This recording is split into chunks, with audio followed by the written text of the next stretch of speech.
Welcome to Chattel Fixtures PEI Real Estate Podcast. I'm your host, David Cyrus MacDonald. In this episode, Stephen Barber talks about protecting his clients from bad deals, and we dive into some hilarious stories from his time as a restaurant and bar owner on PEI. Me and Barber used to work together a bit in the music business, but it was so nice to go deeper in conversation with him, and I'm really looking forward to you hearing this one. It gets pretty spicy. I'll just leave it at that. If you want to be in the know when it comes to PEI real estate, this is the podcast for you. If you want to be a guest, sponsor the show, or get in touch with me for any reason, visit chattelfixtures.com. That's CHATTEL fixtures.com. Let's get started. Here, I got a little introduction I got going for you here. Like tunes? Oh, tunes would be good. No, is it like an entrance theme? It's an yeah, it is. All right. Though. It All is though. We got a band. Okay, I got to drop the curtain now. Wait Okay. till you see it. Right. James Brown's up there. Oh, here we go.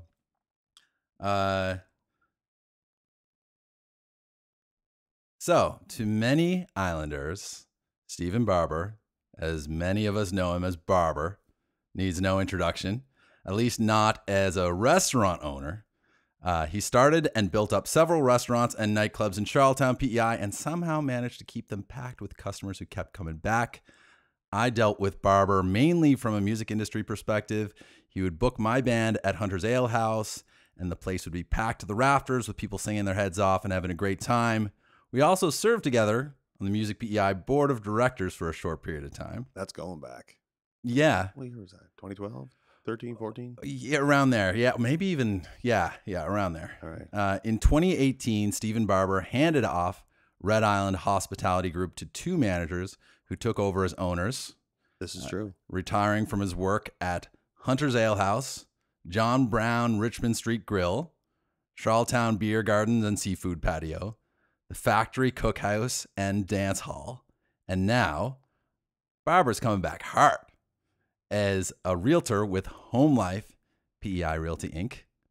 Where did you find all this information? I did very basic research. Okay. I feel super fortunate to have him on the show today. Stephen Barber, welcome. Thanks for having me, Dave. I mean, blows my mind that you'd even ask me to come here. Oh, you know, man. I'm sure there's other realtors out there who you'd rather have in the seat, but I appreciate being here and good to see you again. Okay, yeah. I didn't mind picking some from the chaff, just to give you a little chance there, Barber. Thank you very much, sir. Thank you. But okay, so I have a first question here All right. queued up. Hit me. Okay, so you went through the whole process of building up your restaurant business.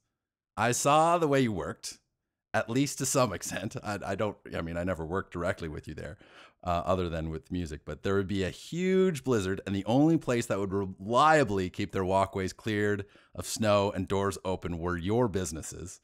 And it seemed to me that you were literally always there. It was like you never left. I'd come in any time of day, and sure enough, I'd see you. And the first question is, where did that energy come from, and why did you work so hard at it? Well, that should be an easy answer. I tell you what, I had that business plan for that business for years before it even opened. You know, it started at Hunter's, but it used to be called Darius McGee's. It used to be Doc's Corner back in the day. Okay, yeah. So I worked there. The first bar I ever got into underage was Doc's Corner, and ironically, was purchased by the Myron's company. Okay, yeah. Myron's owned Doc's, made it Darius McGee's. At one time in my life, I worked there at 19, and then I worked there again at the end of the Myron's life cycle. Okay, yeah. As managing both Myron's and Darius McGee's. Okay, yeah. Okay, Mhm. so I knew that place was a potential gold mine. We used to do things on Wednesdays to copy the old days at Doc's Corner with the lug nuts. Okay. And it was a revamp of the lug nuts. And I mean, Shane Cody would tell you right now that it wasn't the lug nuts. And, he didn't like the fact that we probably dubbed it lug nuts back in the day at Myron's to try to get that happening. But I saw the potential that was there. Okay. I made a business plan for it. Went out. We could tell a whole other story. I could talk forever about this, but it was like my baby. Okay. Yeah. I have no biological children. Right. Right. And this was my baby. And I dreamt of it for years, what I wanted to do. I was able to find enough good people to make it happen. Included my partner who just, blindly gave me the dough to get it going. And I wasn't going to let him down, nor the employees down, nor my family or myself. Okay. So you're right. I was always there. Nonstop work. I like to work, to be honest with you. I mean, I like to have fun too, but work is definitely something that keeps my fast-paced mind focused on, and not drifting. And I don't want to call it ADHD, but most likely ADHD. Yeah, sure. Love to work.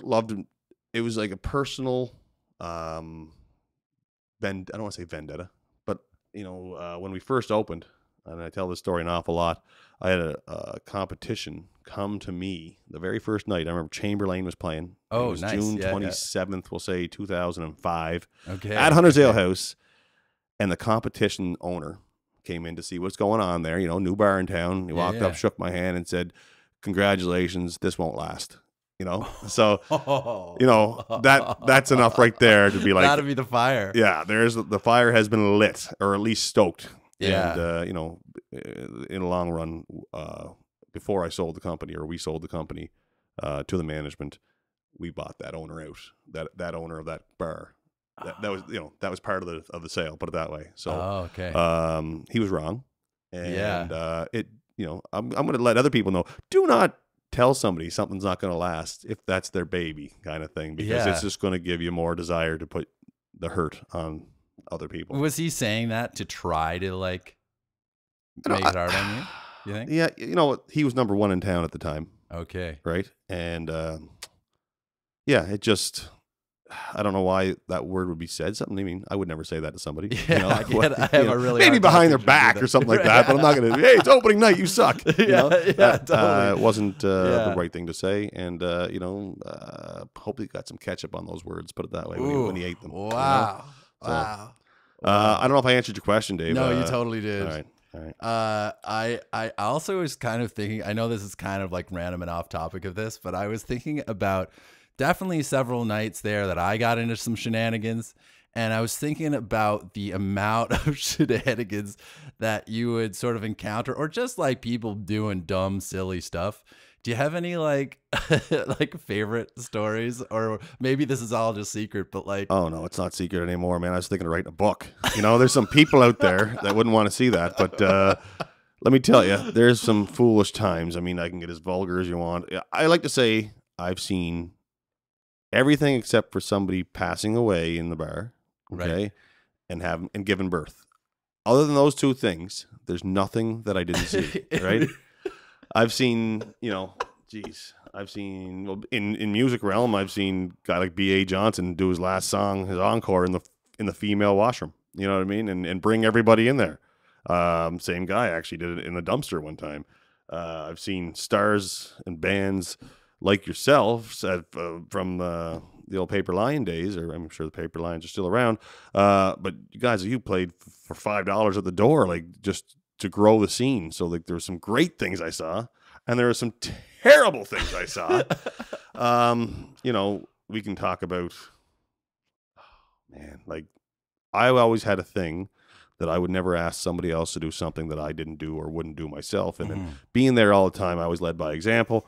So there'd be, more than a few times that I'd put the latex gloves on and pick out a piece of feces out of the urinal, or, find somebody, one of the cheapest things I ever saw was somebody, people bring their pint in their pocket kind of thing. Of course, in the bar, right? yeah.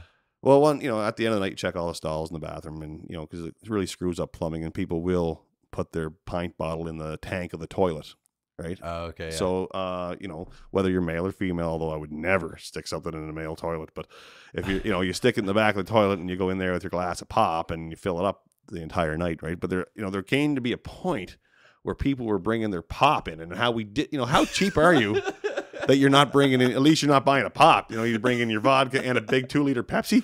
Yeah. And, you stick it in the tank, and I don't know how a 2-liter, you're sticking your 2-liter bottle in the tank just to get a free drink. So you must have been coming up to the bar asking for an empty cup. I don't know. Maybe you're going to start taking your own cup. Each bar, there's Hunters and there's Factory and there's the John Brown's. I actually saw, man, back in the first year, or the first year and a half when it was Glow World Flavors. Yeah, of course. Yeah. Okay. It used to be Glow World Flavors, Yeah. and it was, kind of ahead of its time. We had Thai food, and we had, something from everywhere, East Indian food, et cetera, et cetera, et cetera. Yeah. That was back in 2009, 2010. Yeah, totally. I mean, either we didn't do it right or Charlottetown wasn't ready for it because it didn't really take off like John Brown's did later on. Right, yeah. It also had kind of a glitzy like dance It club was a dance vibe. club, Yeah. right? And, back then, those pink walls and the blue and the pink booths and the lights in there, people said it was like drinking in a spaceship. But my point of this is back the first year we opened, that balcony that was always there at Brennan's, which is, we tore that whole place apart, actually. And totally. Built it back up with steel and brick. And the first Christmas season or whatever season it was open, we'd have a doorman standing upstairs every Friday and Saturday night to make sure everything's safe, kind of thing. And there was this one guy who was jumping up on the railing, and the doorman would come over to him and said, "Hey man, you can't sit in the railing, dangerous, first of all, please don't do that." So the guy, jumped down. And then as soon as the doorman turned his back, and this is all on camera so you can watch it, he went to jump up again to be a smart ass. And as he jumped up backwards, went ass over tea kettle over the railing and fell down. And I had just shown up from Hunter's walking through the kitchen with a couple of friends, and he had fallen on us. Okay.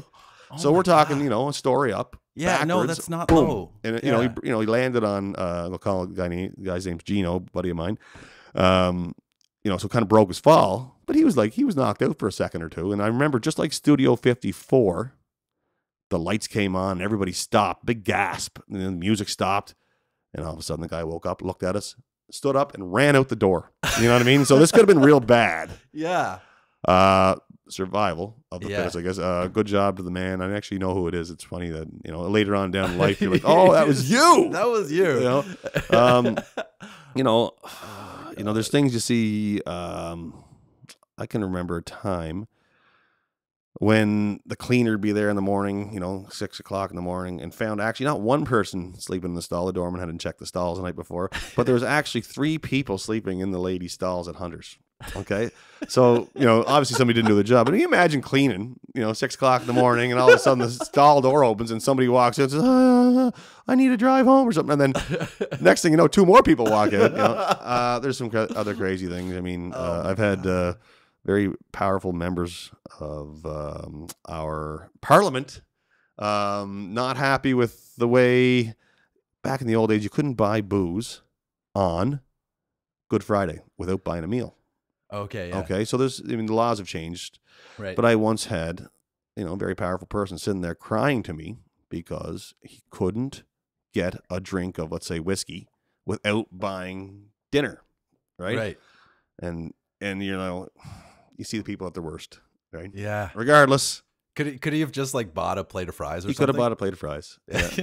but really didn't not want to be told. Not used to be. And it was exactly what it was. Yeah. Yeah, not used to being told no, Yeah. But I mean, so I've seen, great things happen, poor things happen. I mean, the feces in the urinal definitely was, kind of silly. But yeah, I've also seen like really heartless things done to people. Yeah. Right. And we're talking physicality, just silliness. I don't understand how people can do that to people, but I've seen it all. Yeah. What people say, do you ever miss it? Right? Yeah. It might be a question coming up. Is it? Do you ever miss it? No, I don't have that written here. But I'll tell you, I miss the people. Yeah. I miss the friends.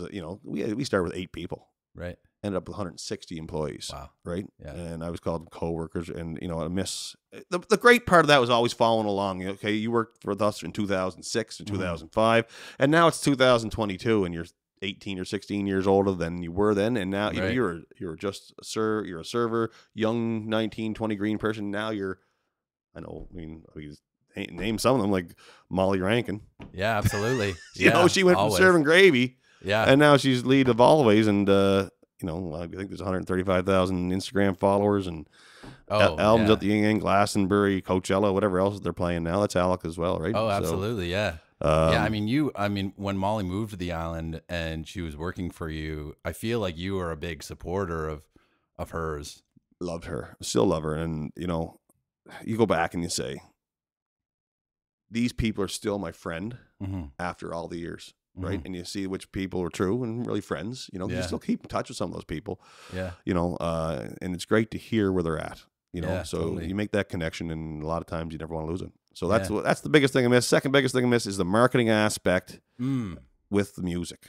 So there was a time there, and I might be rambling on. You want me to stop talking? Keep going. This is great. Okay, there was a time there when we actually paid the radio station, to play. I mean, that's illegal, and it shouldn't be said that way. But marketing dollars, we'll buy advertising to sponsor your 1 hour East Coast show. But you got to make sure. Yeah, these people got to get played. Because they're coming up here at Hunters.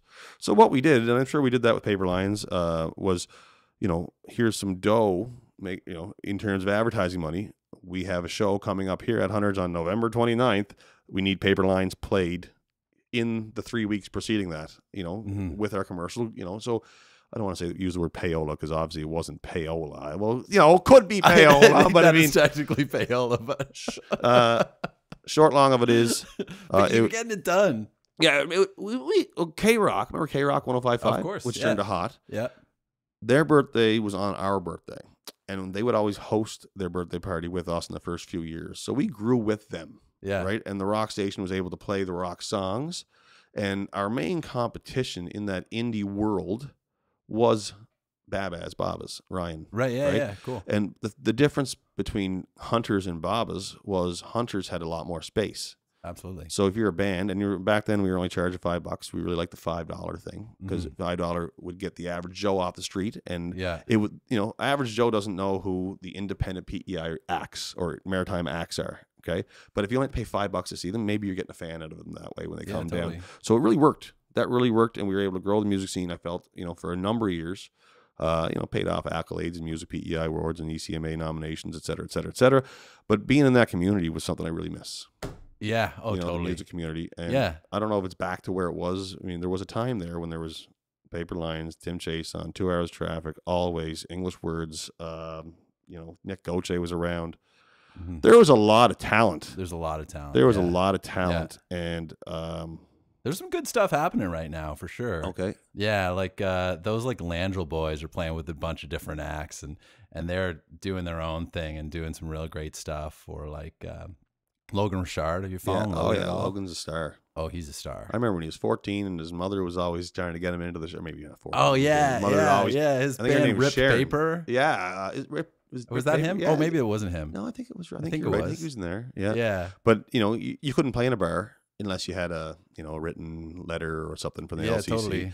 And I want to say his mother's name's Sharon. I mean, I'm sorry, Sharon, if that's not your name, but she was really there for him. I've met her before. I should be able to correct you too. Okay. I also apologize, Sharon, if I've got it wrong. Yeah, she really helped get him into the scene at that point. Oh man, you should hear him. Have you heard him in the last year or so? A friend of mine, Cassie Hicken, is always raving about him, so she'll share his songs, and I'm always listening. Yeah, I saw him at Showcase PEI in September, and that set was unreal. It was so good. Yeah, I remember those showcases. Those were great. It's still happening, man. Okay, it's still happening. You got to get out to these things. Yeah, I do. Okay, so okay. So now we're gonna switch over to real estate. For the let's talk real estate. Audience. Yeah. Right. So after you exited that business, I figured you'd be off sipping margaritas or something, but here you are, 4 years later, diving hard into the real estate game. I feel like you made some post to this effect, and I'd like you to correct me on this, that you were checking out every listing or something like that. You made a post, or visiting every listing, or maybe it was just every open house. Okay, no, I really love what I do. Yeah, okay? And let me preface this. Yeah, when you're a realtor starting out. Yeah. Okay, and I took my realty course in 2019. Okay, yeah. Okay, I just didn't become an active realtor with a company. Yeah. Okay, but I have my own properties and I do my own property management, et cetera, et cetera, et cetera. Okay, yeah. But when you're a realtor starting out, nobody calls you up and says, "List my house." Right? Of course, yeah. You got to get out there and you got to work hard. Right? Yeah. And what I really found was buyers, especially back in January, February, March, before some doom and gloom started happening. Yeah, for sure. Buyers really need somebody on the ground working for them. Yeah. Right. I can get into after why I chose realty, but let me tell you that one of my favorite things to do is take my phone out, go through a house on Snapchat, right? And give my commentary with it of why this is a good buy or why it's not a good buy, et cetera, et cetera, et cetera. Yeah. So what I would do is I'd go visit houses. Hey, can I have a Yeah. showing at this house? Yeah, okay. Listen, I'm going to do it with somebody that's in Alberta or something like that, even if there was nobody doing it with me or on the snap. But I would have it so when somebody asked me about it, or I could shop it to somebody. Yeah. Right, really good time, and my girlfriend actually came along with me a lot of times and provided comments, and you know, it was a really cool thing. So I'd go through different various houses, Yeah. and find out which ones are valuable. There's a lot of houses out there, and I don't want to knock anybody, but there's a lot of houses out there that just aren't worth the money they're being asked for. Oh yeah, and people try to just kind of see the most they can get from it sometimes. Yeah. Yeah, and if you're not living here, and you're putting your reliance in a realtor, right? It's like you have a definite fiduciary, I think the word is, duty to make sure that you're doing the best for that client. Yeah, absolutely. You have to work in their best interest by law. Yeah, but for me, I'm an investor into these properties, so I do my best to make sure that these people are going to profit, right? And I'll actually say, like, don't buy this house. I bet you I've said, don't buy this house. I'm not letting you buy this house to over 24 different people. It's just to the point where people sell, a lot of sellers, and not all of them, so please don't paint, I'm not painting everybody the same picture, will inflate a price based on, you know, I saw this house over here. And, you know, a lot of times, I saw this house over here for sale. And you're like, okay, yeah, well, they want this much. Yeah, but they didn't get it. They want that much, and it's still sitting there. Yeah. Right? So the hardest, another conversation later on, but it's really hard to get a seller to buy into the fact that, hey, your price too high. Of course, yeah, they want to get as much as they can. Right. Yeah. And I mean, I've sold places and I've done the same thing, but you have to understand that what's going on with the market. Okay, that's another conversation. But my point is, jumping into realty, love going to look at other houses, love looking at every house, and love giving you the insight that I have.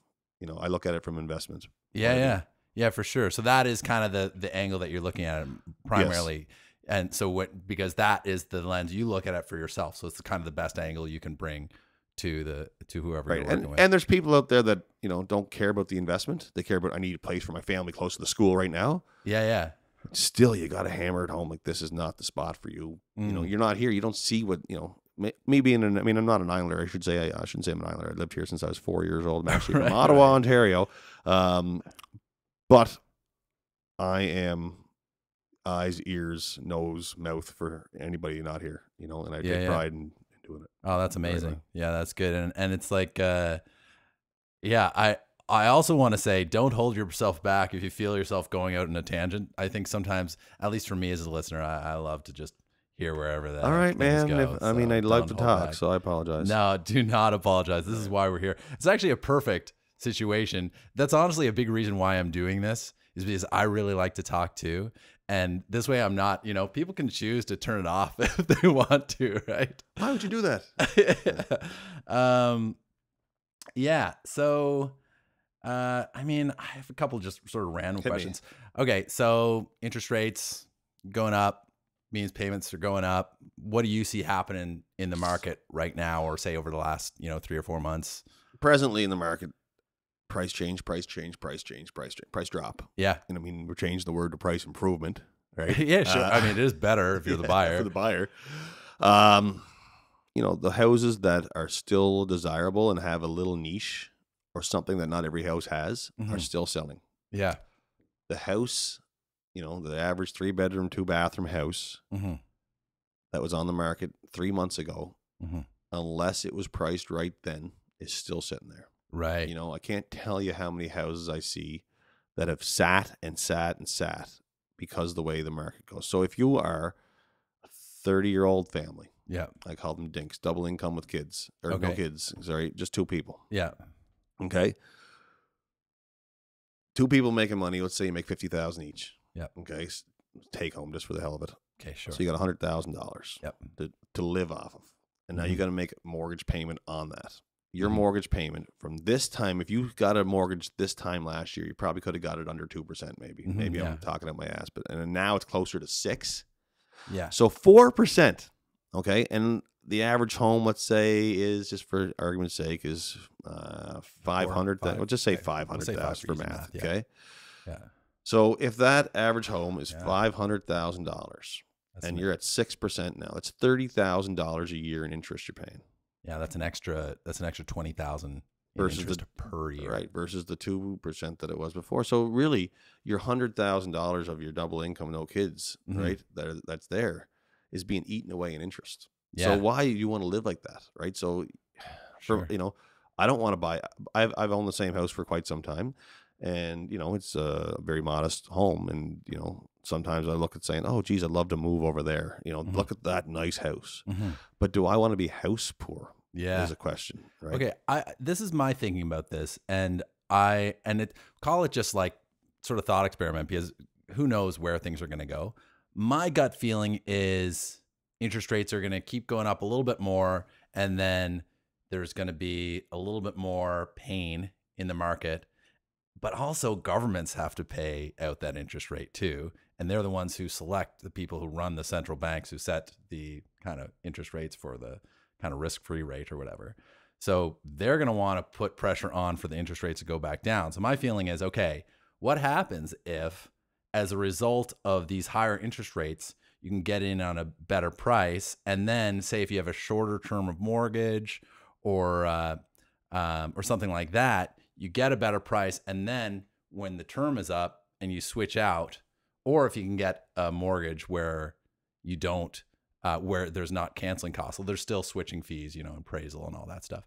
But then maybe you could switch out your mortgage, but you get in at the lower price, but then later you're paying a lower interest rate on it. Because my hope is that these interest rates don't stay. But I mean, it's kind of anyone's guess. Do you have a gut feeling about that? I mean, I think they're going up. They're going to keep going up because the interest rate increase hasn't really slowed anything outside of the home market, I think. Really, when you read, I mean, I'm not an economist, I don't know, but you're just gut feeling. Gut feeling is going to 10%. Really? I just feel like that's where it's going to happen. Interesting. Just gut feeling. Really? Yeah, and then things will change. The whole marketplace will change from all the people that have. It'll make the middle class shrink, obviously. Yeah, and then it'll come back down. Right. So you think this could be a matter of years, maybe? Yeah, I'm going to say at least 2 years. At least 2 years. At least 2 years. And I'm getting my information from word of mouth, internet, for sure, internet, and gut feeling. So yeah, I'm not a guru on any kind of interest rate or anything economy, but it's going to get worse before it gets better. Interesting. Yeah. Yeah. My opinion. No. I mean, I kind of I find myself being very optimistic about things. And then when things don't go in my optimistic route, I'm like surprised. Okay. So it sounds like you're kind of, we'll say, preparing for the worst, but I guess if things went better, then that would be good. But yeah, I'm personally in my affairs, I'm preparing for the worst. Right. And I think that everybody should. And right. I'm the kind of guy that wants to buy at the bottom, right? Yeah. And I can't wait to buy at the bottom. Yeah, but you're not feeling we're at the bottom. I don't think we're close. I don't think we're close. I made that mistake in the stock market a few months ago, thinking, oh, just a quick one here. Yeah, I can relate to that one. Yeah, it's painful, man. It is painful. It's painful. It is. Yeah. What kind of stocks you into? What kind of stocks am I into? Yeah. Oh, geez. Okay, you're turning around the interview now. Oh, sorry. No, that's good. All right. Mostly Tesla. Okay.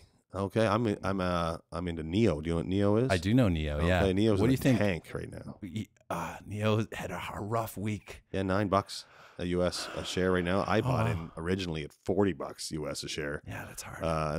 Leveled it off in around 22 right now. But NIO is the Chinese EV maker. Yeah, NIO and XPeng are the two big guys out of China. So my thought is NIO's, those are beautiful cars. Yeah. Yeah. Well, my thought is there's 1 billion people in China. There's only 300 million in the U.S. for Teslas, right? So if Tesla can do this, what can NIO do? Yeah. Right? But I mean, there's different country, different rules. Yeah, exactly. Yeah. I made all my money on the stock market.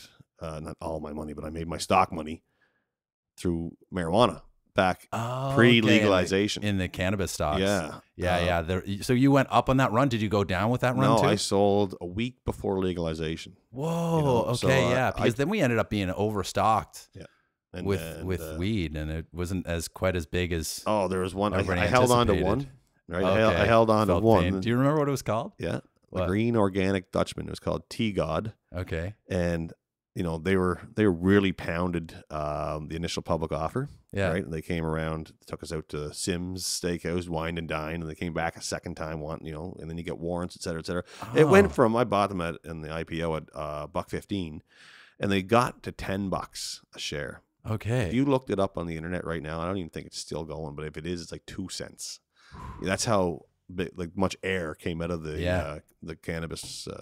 Oh yeah, man. It's all speculation. Yeah, definitely. And I kind of got swept up in a few things. Like I lost a lot on Beyond Meat and all Beyond Meat's plant-based stuff, eh? Yeah, exactly. Yeah. Wow. I always get caught in those, you know, and I'll admit it, I got caught in that the whole GameStop thing with. Oh, you got it. Did you do AMC too? It was AMC that got me. AMC, yeah. Yeah, and then I looked at it like 2 months later. I was like, I should have held on because it went back up, right? Of course, yeah. Oh, but then, God. it's a roller coaster ride. Yeah, that's a roller coaster ride. There was a couple of us get caught in that, thinking that we're rich. Yeah, more than a couple. Yeah. A lot of different cryptos too. People got swept up. I never got into crypto. Yeah, me neither. I'm always about like, for me, it's about the underlying value. I think like, okay. And people will be like, "Oh, why were you investing in Tesla?" Like I first invested in Tesla in 2014. I've been following them for a long time, right? Good for you. Yeah, thank you. It's good, but you get to a point of hubris, and we'll say suffered some pain. I had a little leverage involved. Not the prettiest sort of transition. Oh. Yeah. I'm still doing okay. I'm in the red. I'm in the red, let me tell you. Okay. Yeah. Okay, yeah. Not happy about it. But all right, yeah. Do you do? Well, exactly. And that's the reality with a lot of these things. So for me, like I'm thinking the underlying thing that I hang my hat on, and people think about these things in different ways. Like I think there could be a good crypto investor out there, but to me, I'm thinking, okay, put money into crypto, what happens? Okay. It's like these machines are grinding and not really in terms of like crypto itself. It isn't like a productive asset, kind of like a company that's like serving customers. It's like, okay, this company is kicking butt. Like, okay, for Tesla, it's easy for me to understand. Okay, they're making cars. People are getting cars. Money kind of goes in, cars come out, right? I often think about that with like the way that money goes around, right? Like I think like often people said, and I've said this on another podcast episode, people think like, okay, there's like a certain amount of money and it goes and that's what we take from it. It's like, okay, if I have money and I give you money to build a house, now I have the house and you have the money, right? So that wealth can build, right? So I'm thinking about, okay, how is this investment going to turn into something that's productive where the company is profitable? And they're profitable because the cost of what they got, the value they bring from the money that they spent in terms of building their stuff. They have to get all the parts. They have to hire the people. If they're profitable from that, that's a sign that they're delivering value to a customer greater than the cost of what they're doing, right? Because if they're doing it at a loss, they're either growing and building towards that, or they're in a place where it's like they're not actually delivering. There's that difference between their cost and the value they're bringing to the customer is just not enough, right? So, and I think of that earnings power. Okay, how much money is it making? So like if it's making all this profit and I own it and I own a share of the company, that's great. With crypto, it's hard to do that because it's not about its ability to make anything productive. You know, it's really kind of like, I see it as speculative for the most part, but I know I could get hate from the crypto maximalists for not, you know, and, but there is sides of it that are like, I do love, okay, Bitcoin, if I want to go to a different country, it can go there. I don't need to get approval from a bank or anything. If I want to be able to like cut and run, you know, I'd rather have like a Bitcoin on some kind of key or something like that. You know, all hell breaks loose. Exactly. You know, exactly. You know, yeah. And I'd probably rather have that than a bar of gold. As much as the bar of gold is tangible. Say if I'm stacking bars of gold, it's like, can you imagine like post-apocalyptic scenario? You go to your neighbor, I've got this gold. I don't know how to weigh it. Like, Right. Like, is this real? You know, like, how do you even? Yeah, you got a great point there. You know, that, and anyway, point. so I kind of take it back to that kind of profitability standpoint and think, okay, is it going to be super profitable in the future? And then we'll see, but I've been wrong. Hey. Yeah. And a lot of his gut feeling, just being totally honest. Yeah, God, I don't even know what to say about that. I'm staying away from crypto. Okay. real estate. This is meant to be a real estate podcast. Yeah, you're right. Real estate. But this is kind of fun. This is kind of fun. Okay. Okay. Maybe this is a boring question compared to all this stuff, but where do you find yourself like serving? Are you mostly doing like Charlottetown, Queens Stratford? County. Queens County. Listen, there's not a road in Queens County that I haven't been down in Okay. the last 8 months, let me tell you. And I'm surprised myself because I'm a big geography guy. I love PEI. I love going to see different places in PEI. Yeah. And I'm finding roads now that I never even knew existed. Man, up by the Trout River and North Shore. Not quite the North Shore, but like, I guess off Millvale Road, way out there, Smith Road. There's all these roads that are just blowing my mind, you know, and all of a sudden you're in Brookvale. You're like, oh, geez, how did I get here, right? Yeah, totally. But there's nowhere I wouldn't serve. I mean, obviously, I'm not going to go try to compete against somebody up in Tignish that knows their customers. There's no point in me going to well, it's a too couple-hour far drive, away. Yeah, I mean, not just for the drive, but I don't know the landscape up there. I don't know, you know, what homes should be priced at in Tignish. And the same goes for Surrey. I mean, you know, Montague to Summerside, I'll say. Okay. You know, and Summerside Market's great, by the way. Sometimes I wish I lived in Summerside so I could better serve the Summerside Market. There's some great realtors out there. Yeah. I'm not the same as every other realtor, though. I mean, look at me. I'm wearing a Rock Ranger t-shirt. I have my Phillies hat and my sunglasses on. But my sunglasses are my real glasses, just to let you people know that I'm not trying to, you know, the lights are bright, but hey, I can see better with my glasses. These are my real glasses. Exactly. Yeah, those are real glasses. Yeah, for sure. But I'm not the kind of guy like Delauder, Anthony. He's like, you know, he puts 3-piece suit on. Yeah, totally. Yeah, he is he looks sharp. Sharp is the great word. Really sharp. You know, and a lot of people, they like that, and that's what they want in a realtor. Prestige value. But, yeah, and you know, he's doing phenomenal. Phenomenal, and if he's not, he really puts on the aura that he is. Yeah, right? yeah. And I believe that he is. I believe so too. Yeah, but like that's not me, right? And as much as I love watching his, he'll do like YouTube style walkthroughs. Yeah, I love that, and that's what I do with the Snapchat for my own buyers. I don't, you know. I'm not a fan of seeing myself. And a lot of people are like, yes, you are. But no, I'm not a fan of seeing myself. You don't see me on a sign. You know, if I'm selling somewhere, it's not my face. Or no, it's true. Yeah. I'm not about that. Okay. I'm about getting you the best that you can for your house. Yeah. Or, you know, I'm going to work hard to find you the best spot. And some people say, oh, well, he's wearing his jeans and stuff. That's not the kind of guy I want. But I'm not going to be somebody that I'm not. Yeah, you don't need to. Well, I don't know. Maybe I do need to, but let me say, yeah, I don't want to. This is my trick. So I'm actually wearing a t-shirt and black pants. Throwing this bad boy. My goal is just to like launch up the professionalism. Yeah, we'll put you in the. You could be serving people at the cheesecake, or not seating people at Cheesecake Factory. You're looking good, Dave. You're looking good. Oh, thank you so much. Very professional. You know, bottom line is there's some good realtors out there. Yeah, and everybody has their own little shtick and the own thing they do. There's a lot of good people out there, and there's a lot of people that I can learn from too, and everybody can learn from. If you're going to get into realty, that's what I would just really keep your eye on some of these guys and girls that are out there doing things. Yeah, like who pops in your mind as a? I mean, you probably have. When I think of a realtor, yeah, who pops into my mind? Oh, well, I think Heidi's in. Heidi's in because I've worked with Heidi a lot, and she's strong, feisty. I actually bought this place with her years ago. Okay. And the night before buying it, the garbages were all filled and stuff like that, and there was a bit of a mess. Oh, she got on that phone that next morning. Yeah. Spotless. Okay. You know. Yep. She could get things done. But in terms of like names around town, not necessarily people that I've directly bought or sold with, you know, I'd see names like Kendra Stretch. Kendra Stretch, right at the top here. Not like that's the very first one always on my tongue anyway. Kendra does a really good job of getting out there. Yeah, and she's a good person too. You know, I don't really know her yet, but I'd love to have her on the show. Please get her. I will call her and ask her to go on the show because she's a great person. She used to sell furniture at the Stratford Home Hardware back when they had a furniture department. You know, then they ended up closing out there and moving into town. Okay, but she was the furniture salesperson upstairs at that Home Hardware, and I would go there just to hear her speak because she's such a nice person. Okay. Right? And I think she portrays that in real estate too. Like she really cares. So she's a great one. There's other people out there that just, you're like, I want to be that person in real estate. Just thinking off the top of my head. Kendra's always there for me. do you know Cheryl Burns? Had a lot of, text dealings with her. Very prompt, very on the ball. Cheryl Burns, Lindsay Vesey, who's real cool. Lindsay helped me through the course, the program. Oh, cool. Nice. I owe Lindsay. I would call Lindsay if I was looking to list a house in a second. A lot of these people have really good social media presence. You notice that? Right. Yeah. Big time. Yeah. Big time. Yeah. So it matters too. It does, doesn't it? Yep.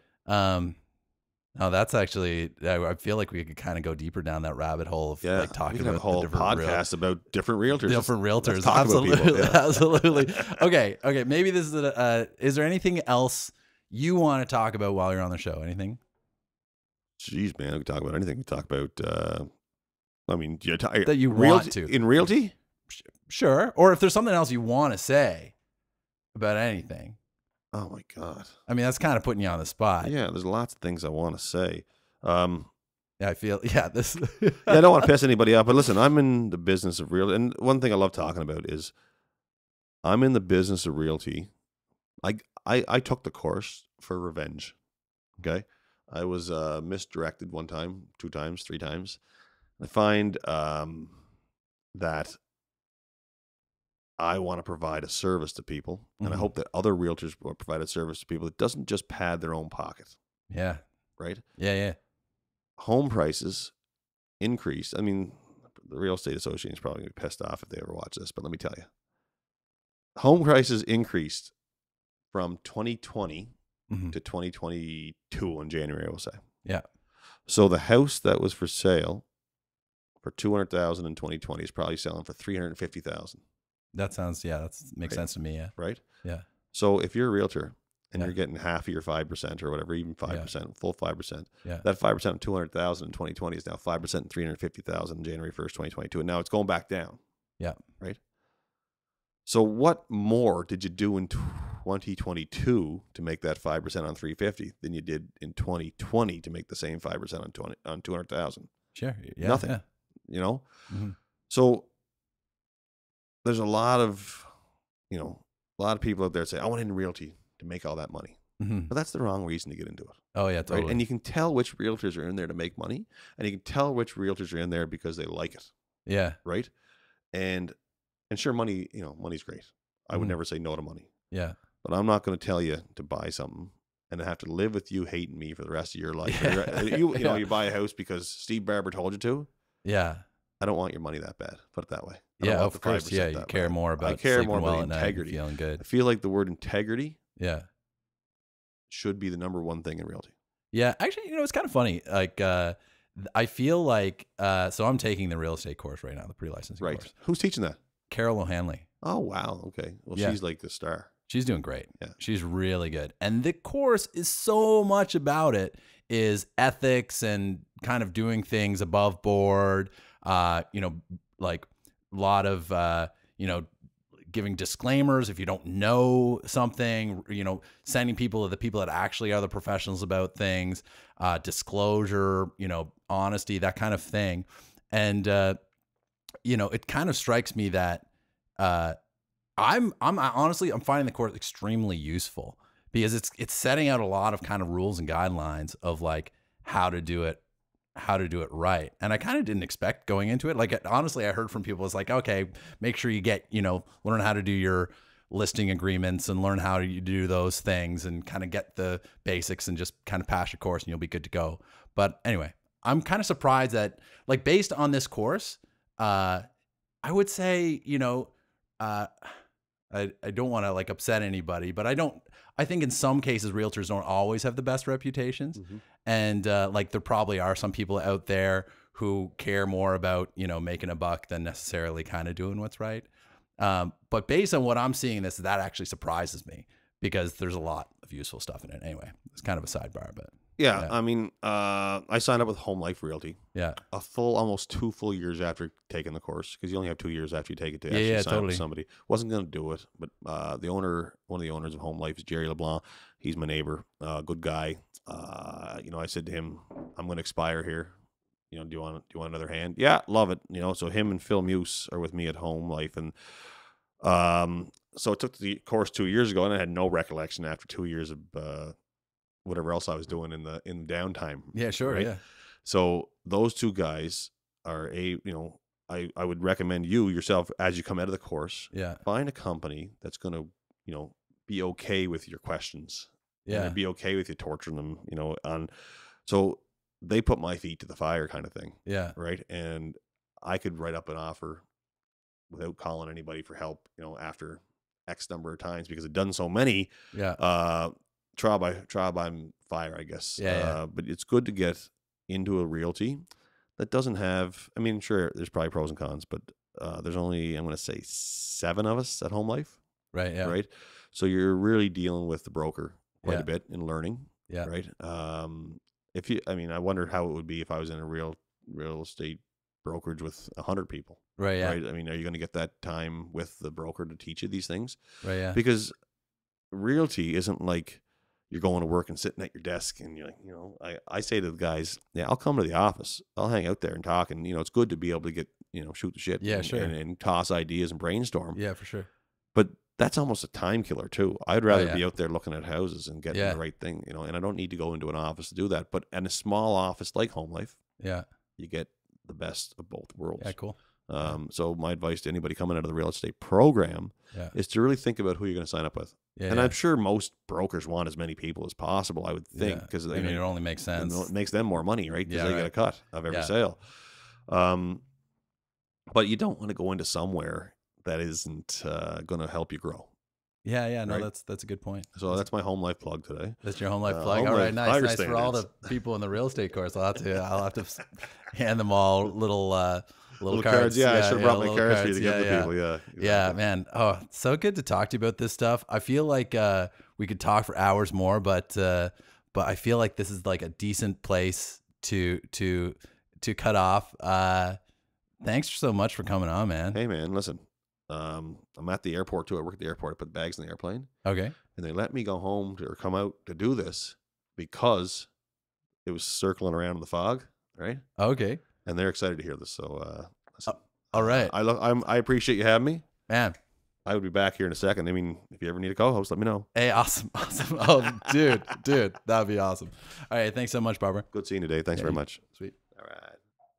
Your doggy was good. Doggy was good.